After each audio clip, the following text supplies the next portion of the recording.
ஒரு வீட்டின் சமையலறையில் ஒரு ரொட்டி துண்டு தரையில் கிடந்தது. அதை சுற்றி 3 சின்ன எலிகள் வந்து மகிழ்ச்சியாக அதை சாப்பிடத் தொடங்கின. அருகில் ஒரு கண்ணாடி பால் பாட்டில் தரையில் கிடந்தது. அந்த நேரத்தில் ஒரு பூனை அங்கு வந்தது. பூனையை பார்த்ததும் எலிகள் பயந்து ஓடின.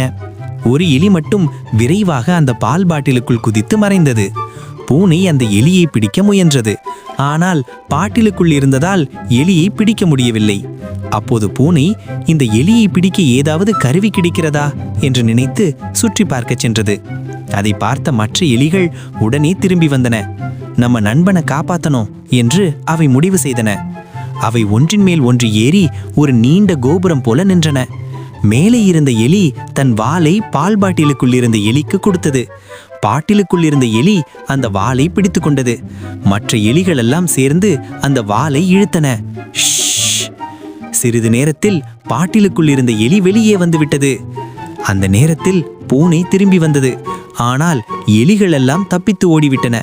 பூனை சுற்றி பார்த்து கேட்டது, எலி எங்கே? எலிகள் தூரத்திலிருந்து சிரித்தன. நாங்கள் தப்பிச்சு போயிட்டோம். கதையின் நீதி, ஒற்றுமையே வலிமை. ஆபத்தில் உதவுபவனே உற்ற நண்பன்.